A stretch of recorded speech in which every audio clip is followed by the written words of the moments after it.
channel. Today, we're diving headfirst into the wild world of Gen Z and how it's completely reshaping the marketing game.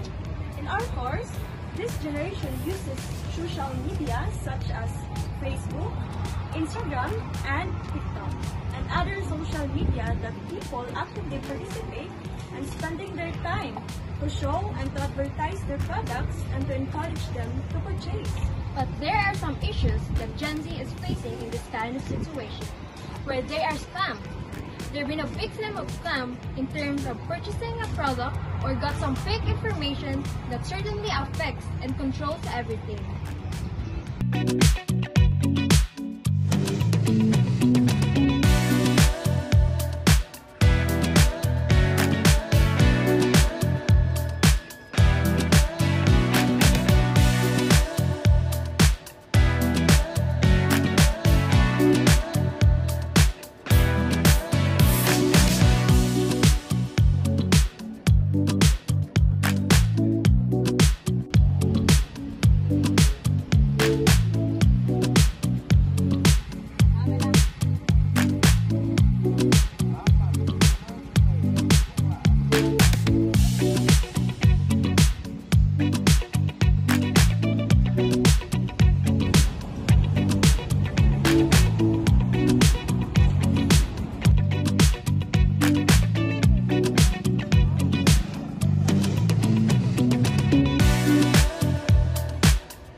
This is just scratching the surface, but hopefully this gives you a better understanding of the challenges and opportunities presented by Gen Z in the marketing game.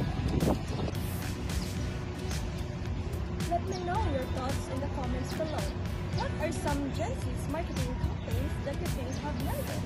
And what are some that have completely missed the mark? Hey everyone, and welcome back to our channel. And this will be the part 2 of our vlog. Today, we will have a special guest, Miss Karen! Woo! And we'll be discussing about common Gen Z issues that are happening nowadays.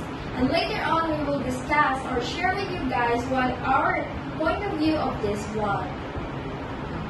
So let's begin. So let's begin. So kung Miss Karen, may alam ng mga possible questions sa inyo na ipamangkot sa inyo. So una na question sa inyo is, how is social media naka-impact sa inyong personal life and ang relasyon mo sa ibang tao?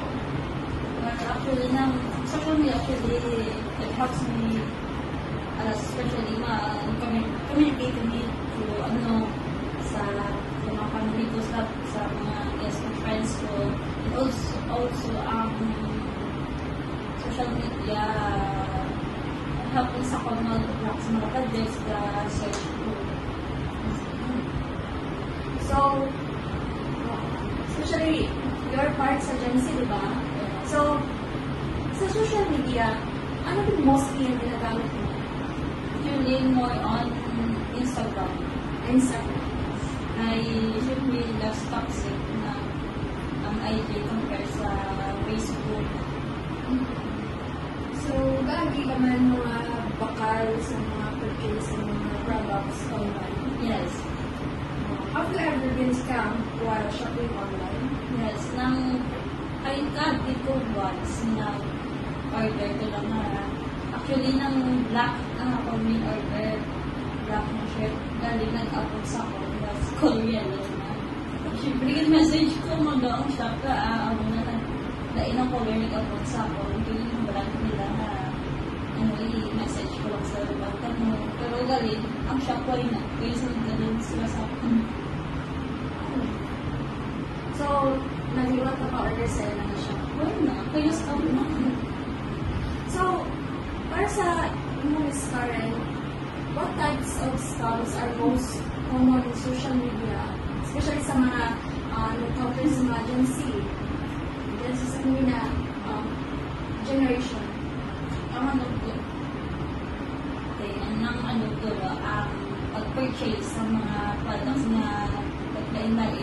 sila po sila ilang quality, like, yung post nila na having advertised na, like, namin siyang quality, but galing once na mag-abot na siya sila, like, love ayaw na siya galing yung quality ka, nalang ba ito, ang lubo na lang tayo na nag-casto pa ako na para sa mga patak, tapos, love ayaw so ito, dito na ito yung mga reviews. So, ano nga mga app ang gusto mo na-order na ay wala ang sabi?